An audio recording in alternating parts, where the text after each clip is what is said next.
Boa noite a todos, sejam muito bem-vindos. Boa noite aos nossos irmãos internautas que nos acompanham pelo site espiritismosul.org.br.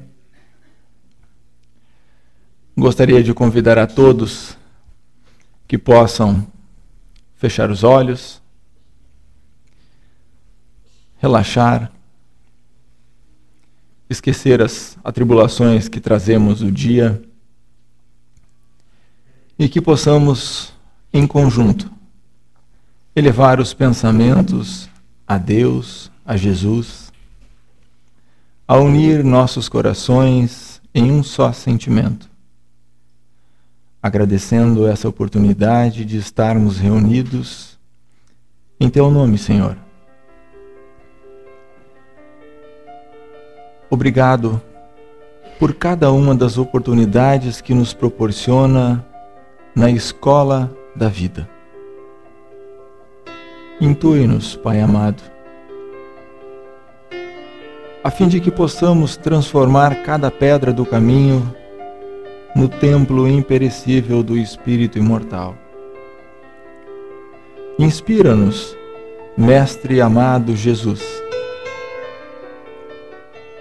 na aplicação de todos esses conhecimentos com cada um dos nossos irmãos, que possamos, enfim, fazer ao próximo aquilo que gostaríamos que nos fosse feito. Inspira-nos também a que possamos colher esses eflúvios salutares que emanam dos Teus conhecimentos na noite de hoje, dilatando a nossa percepção, nossa compreensão, conferindo responsabilidade aos nossos atos. Sob o amparo do mentor espiritual desta casa, Dr. Bezerra de Menezes, damos por aberta a palestra doutrinária desta noite. Que assim seja.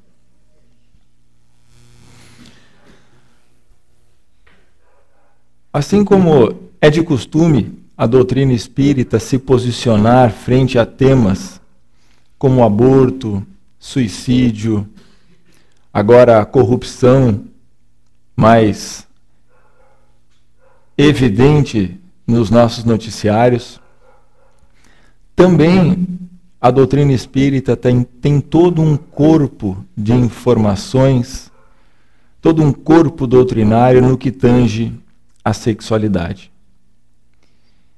E, de certa forma, tem um impacto significativo demais em nossas vidas. Uma vez que a sexualidade deriva de uma energia que permeia a todos nós.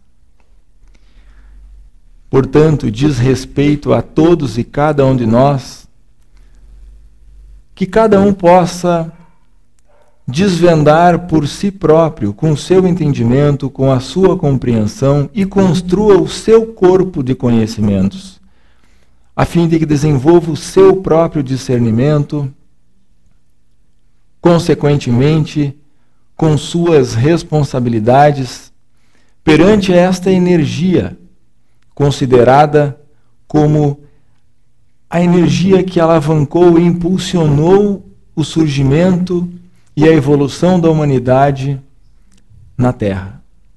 A energia que hoje entendemos como sexual de conotação de ato sexual. Mas isso é apenas uma manifestação dessa energia que alavanca as civilizações. Além do mais, construir o nosso corpo de conhecimentos acerca desse tema significa avançarmos uma fronteira, quebrarmos um tabu, porque é necessário sim este enfoque. Até porque, até então, vivemos a incompreensão desta energia, da sexualidade. E esta incompreensão mal gerenciada, que é a tônica da nossa história até hoje, como civilização. Nós mal compreendemos e mal gerenciamos a energia que impulsiona e que sustenta o universo.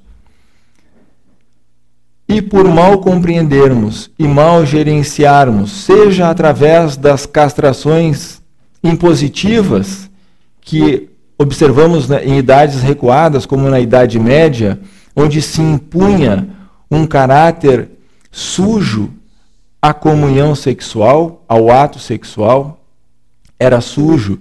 Na época se considerava que apenas era permitido para fins de procriação. Outra forma também de mau gerenciamento vivemos atualmente através da libertinagem. Está banalizada a comunhão sexual entre os jovens. E isso é muito perigoso. Também é um mau gerenciamento. Outra forma de mal compreendermos e mal gerenciarmos essa força, esta energia que permeia todos nós, seria a corrupção da finalidade dela, ou seja, entendermos que a sexualidade serve apenas para satisfazer necessidades fisiológicas do corpo, atender a imperativos dos hormônios. E isso é uma corrupção, é um equívoco, que a doutrina espírita, ao revisar as bases, as origens, a natureza, a magnitude dessa energia que sustenta o universo, pela qual Deus criou a todos nós, verte diretamente de Deus, e que está sob nossa responsabilidade e tem no ato sexual apenas uma de suas manifestações.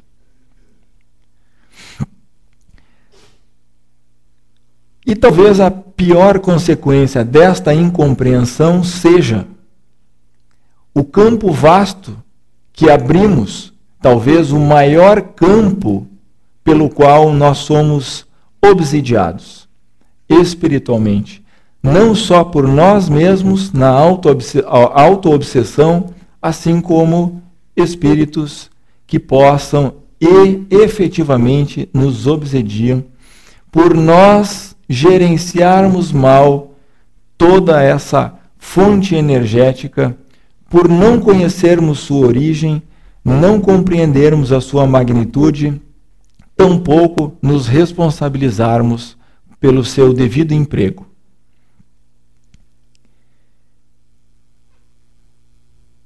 Com relação à natureza dessa energia, no livro Vida e Sexo, Emmanuel e Chico nos trazem conhecimentos como esse, que a energia sexual é um recurso da lei de atração que perpetua o universo, é inerente à própria vida, verte da criação divina.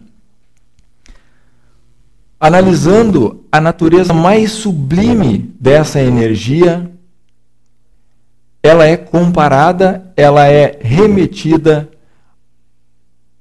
à energia da criação. Deus criou o universo. E é esta a manifestação, é esta a origem mais sublime da força sexual, da energia sexual.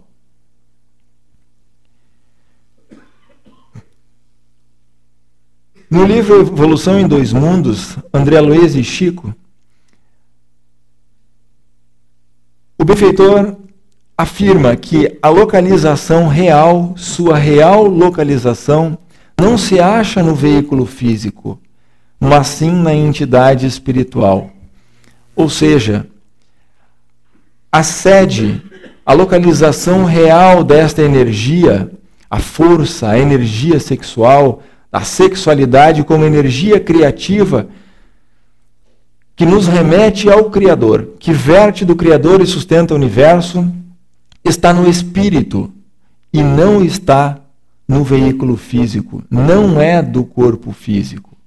Portanto, ela não serve para satisfazer as nossas necessidades fisiológicas, atendimento às demandas hormonais, pura e simplesmente. Seria reduzir ou limitar aquilo que é infinito, ilimitado.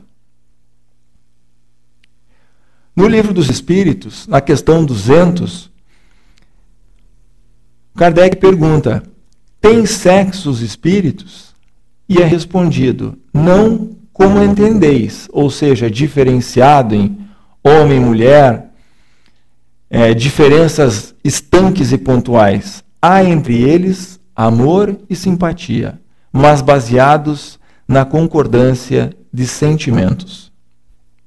E continua, nova pergunta: em nova existência, pode o espírito que animou o corpo de um homem animar o corpo de uma mulher e vice-versa? E a resposta é: de certo.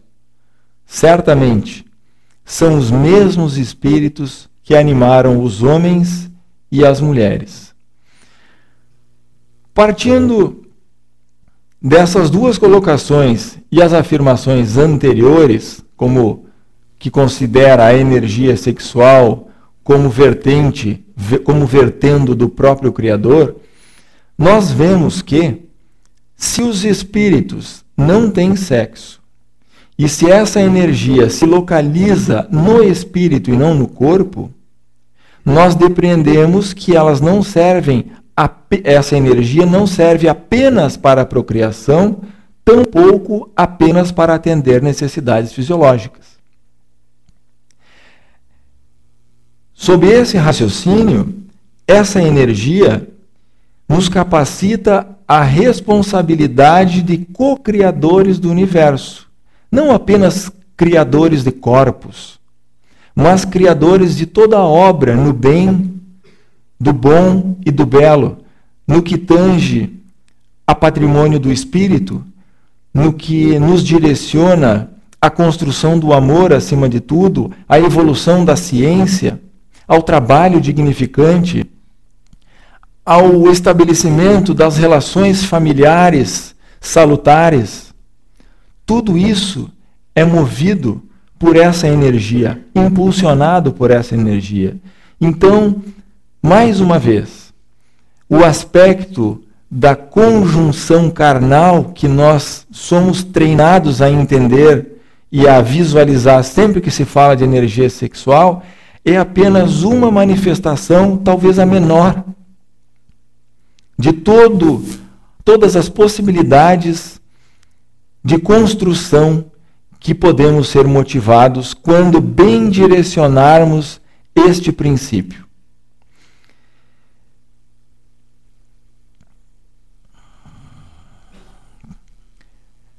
E o perigo pelo qual todos devemos desenvolver, cada um ao seu tempo, cada um com o seu caráter de vontade, de disciplina, de necessidade de entender como definir, como mensurar e como aplicar essa energia, não apenas como participadores, na criação de corpos apenas. Um dos entraves quando nos desviamos e vulgarizamos essa energia e a sexualidade empregada, acabamos por ser aprisionados em um ciclo vicioso, onde começam pelos desvios da conduta sexual lá em cima, esses desvios que podemos trazer de existências anteriores, mas muitas vezes surgem nessa, nós devemos buscar sempre nessa, para não estarmos sempre remetendo a culpa a existências anteriores. Nos desviamos da conduta e hoje, assim como ultimamente, mas hoje vem ganhando um forte peso a questão da pornografia, porque a mídia permeia a todos nós de maneira fácil, até mesmo quando não queremos, recebemos conteúdos desagradáveis, aí pelo WhatsApp, por exemplo. São instrumentos nobres quando buscamos um fim nobre, a internet. Quando buscamos para o estudo, para a construção, para a informação, conhecimento, para a troca de informações salutares, é inquestionável o seu valor. Mas no que tange à pornografia, ela facilitou demais esse acervo de material, de certa forma, indesejado, e que pode gerar então, ou alimentar essa busca pela satisfação na conjunção carnal em si, no ato sexual em si, e como sexo por sexo, visando atender demandas do corpo, né? As sensações, não atende à necessidade do espírito imortal, obviamente o ser não encontra satisfação, ele encontra mais insatisfação. Porque quanto mais ele busca no sexo, mais ele se afasta da necessidade íntima do espírito. Mas nessa fase é difícil se dar conta disso. E são criadas mais necessidades falsas dessa busca, criando uma dependência emocional, ou talvez pior ainda, uma dependência das sensações, gerando mais vulgarização e mais desvios da conduta.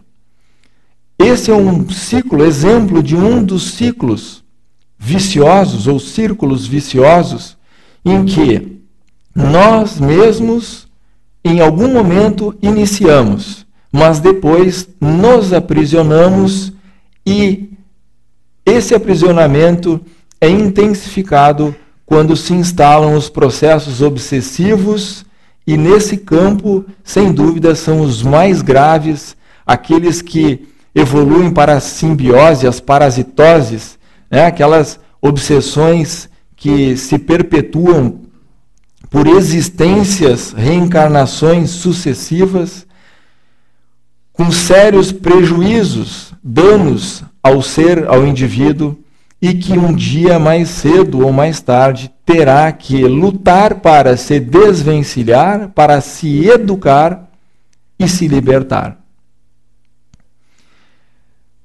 Um dos resultados desse ciclo, que antecede essa fase da obsessão mais aprofundada, é o exaurimento das energias. O fluido vital que captamos do cosmos através da respiração, através da alimentação, através da vida, essa energia é despendida, ela é gasta, exaurida. E com essa exaustão, associado ao vazio existencial, ou seja, eu busco um significado existencial em uma finalidade que me desgasta ainda mais. Então, eu busco preencher um vazio que me esvazia cada vez mais. Com esse exaurimento energético, a pessoa perde o significado da vida aos poucos, esse vazio existencial se amplifica, o significado da vida perde-se e facilitam-se as incursões, né, as adesões para o campo da viciação, do álcool, das drogas, facilita a instalação da depressão, abrindo ainda mais o campo para a instalação dos processos obsessivos de vinculação mais profunda e de mais difícil libertação.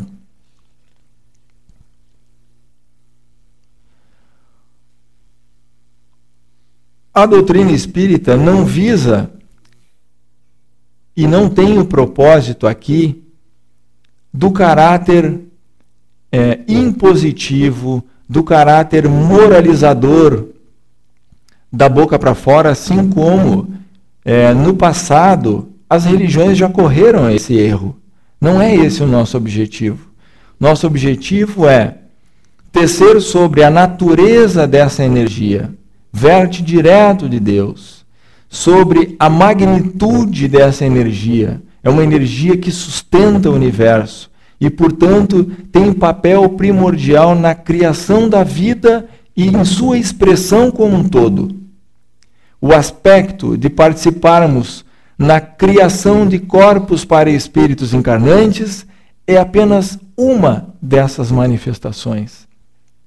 É essa energia criativa que nos impulsiona para o desenvolvimento do intelecto, para o enobrecimento dos sentimentos, desenvolvendo as asas pelas quais o espírito evolui. É essa energia que impulsiona o espírito na sua jornada evolutiva. Então, compreendendo sua magnitude e sua natureza, né, dessa energia que somos detentores, todos nós, nos cabe inicialmente entender, compreender, cada um a seu tempo, cada um da sua forma, sem impositivos no sentido de pecado, no sentido de que é sujo, do que é impróprio, nada disso.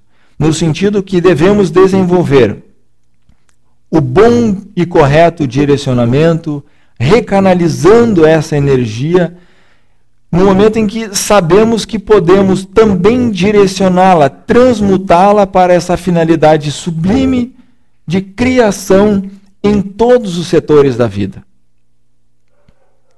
Nos jovens, por exemplo, o nosso papel deve ser de orientar, né, essa energia, porque ela eclode de uma forma muito intensa, amplificada pela questão física, hormonal e de desenvolvimento do corpo na adolescência.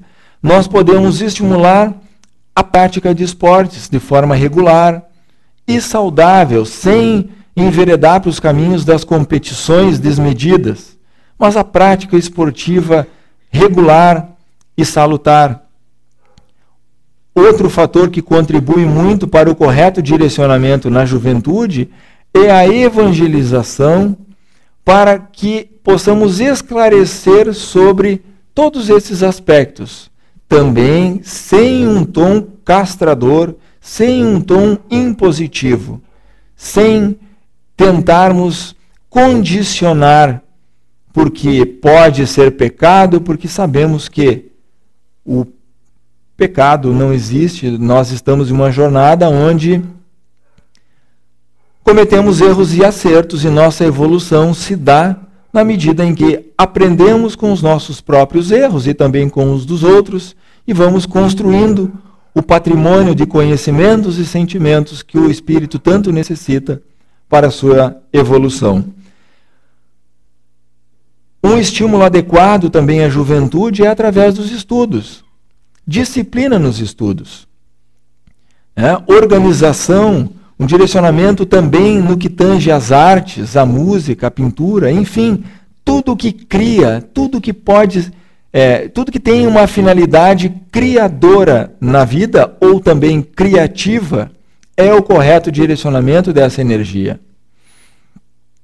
Nos adultos, como algumas vezes podemos ter o contato com esse tipo de informação um pouco mais tarde, como na maioria das vezes é o nosso caso, nos cabe investir todas as nossas energias no sentido do autoconhecimento. Quando buscamos nos conhecer, saber das nossas reações, fazer ao final do dia o balanço do que fizemos durante o dia, se foi acertado, se não foi, se alguém teria algo a se queixar de nós, se desencarnássemos hoje, como estaria nossa consciência assim que adentrássemos ao mundo espiritual? Isso seria o pontapé inicial do autoconhecimento. Dessa forma, faríamos também um inventário de como estamos empregando toda essa energia sexual, toda essa energia da sexualidade. Como isso vem sendo empregado? Eu venho atendendo apenas os imperativos da carne, os imperativos fisiológicos, venho tendo desejos incontroláveis. Isso, essa revisão, esse autoconhecimento pode sim, nos trazer as respostas que precisamos para, juntando com todas as informações que a doutrina nos proporciona, promover hábitos saudáveis. Através do trabalho, através do estudo, sempre nos é possível retomar os estudos, direcioná-los, no caso da casa espírita, trabalho na mediunidade, do passe, enfim. Esse estudo vai nos proporcionar direcionamento e responsabilidade. Precisamos estabelecer uma espécie de disciplina, assim como fazemos com a nossa fome, o nosso apetite. Nós sabemos que não podemos comer o tempo inteiro tudo que aparece pela frente, porque vamos engordar, vamos adoecer e tudo mais. Né? Então, a disciplina também da questão da sexualidade passa por compreendermos a finalidade e compreendermos a magnitude que ela implica. E para ilustrar um pouquinho isso, né, a gente traz aí um vídeo.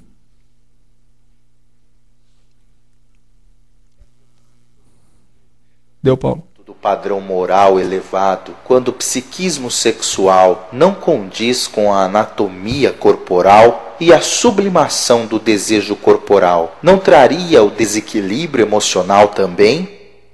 Depende das resistências morais. Eu sou solteiro, sem nenhum conflito, porque disciplinei a mente desde cedo. Criei hábitos, preencho os vazios existenciais com outras motivações. A problemática não é do sexo em si mesmo como departamento orgânico, é da mente. A mente que veio viciada do além tem sede e não se incomoda em que vasilhame vai sorver a água, quer dessedentar-se.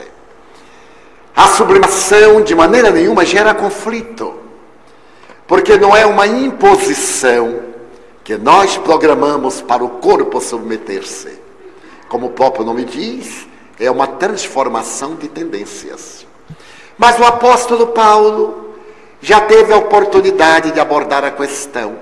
Se o indivíduo não puder suportar, abrase-se. Se a situação levar a um transtorno de natureza patológica, procure a melhor terapia, que seja a satisfação dos seus apetites dentro de um nível de honorabilidade. Que seria o nível de honorabilidade? Respeito por si mesmo, não se permitindo descer às situações promíscuas. Respeito pelo parceiro, não se permitindo uma dependência netamente da libido. Respeito ao grupo social, não pretendendo impor a sua orientação sexual como sendo a que todos devem seguir.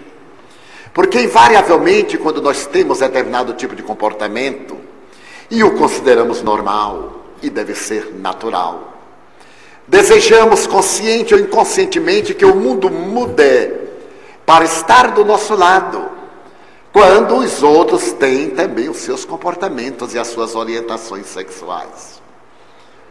Eu diria àqueles que se encontram nessa transição entre as experiências anteriores e a conquista da paz, que preenchendo as suas horas mentais de ação dignificante, terão um grande contributo para cada dia superar a tendência perturbadora, até o momento em que as suas resistências lhe permitam o equilíbrio.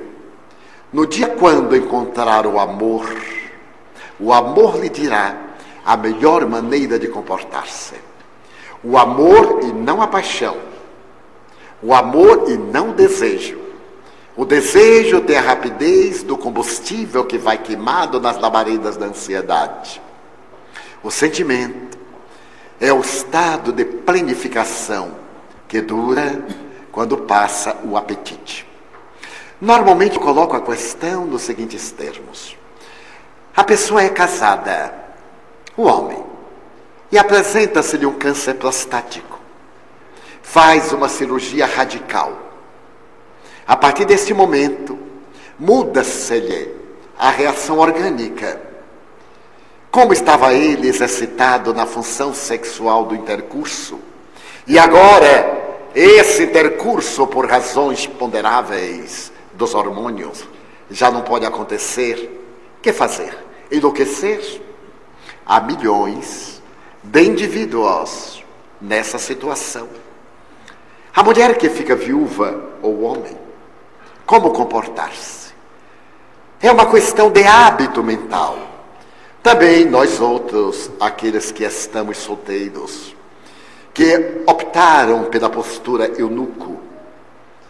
Naturalmente, se criarmos hábitos saudáveis na mente e evitarmos os clichês perniciosos que agora tanto procuram perturbar a sociedade, que é uma sociedade sexual, não é uma sociedade emocional, facilmente irá transubstanciando os apetites, irá sublimando as tendências, e se ele é portador de mediunidade, ainda mais, transformará as suas energias sexuais em potências energéticas para o desempenho da mediunidade, ou da arte. É um Michelangelo, é um Leonardo da Vinci, é um Beethoven, é um Keats, qualquer um, é um grande filósofo, um Kant. Podemos canalizar as energias, o que não devemos é bloqueá-las, implodi-las, mas canalizá-las. O organismo é um laboratório comandado pela mente. Se a mente canaliza energia, vem o desgaste. E quando por acaso elas ainda se apresentam com alta potência, nos sonos e nos sonhos, são eliminadas nos denominados sonhos freudianos. Então a questão está toda dentro das forças morais do indivíduo, que deve naturalmente evitar reincidir nos gravames dos quais procede, não piorando a sua situação.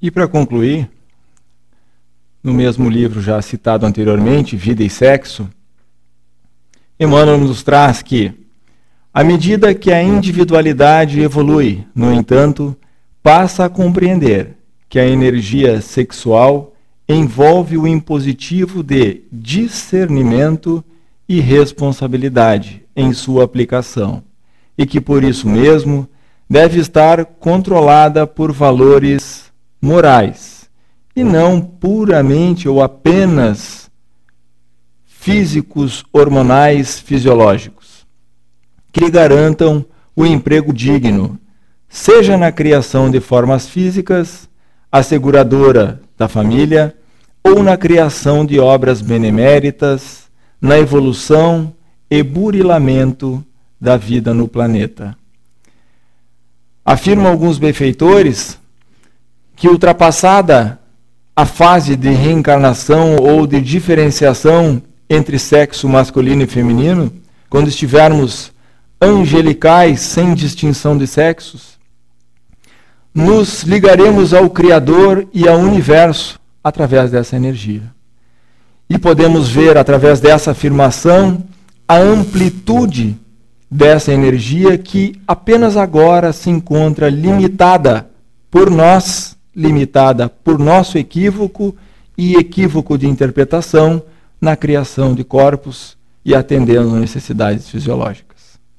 O objetivo da doutrina espírita não é constranger, não é limitar, nem muito menos impor comportamentos. É elucidar para que todos possam eleger o caminho a ser seguido, tendo como ponto de partida o seu corpo doutrinário, suas informações, que mais libertam do que limitam.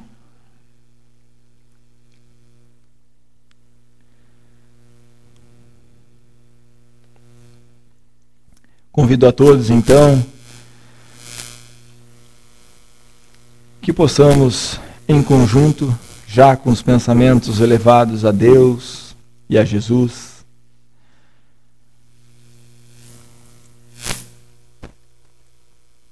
e agradecer por mais essa noite em que nos reunimos em Teu nome, Pai.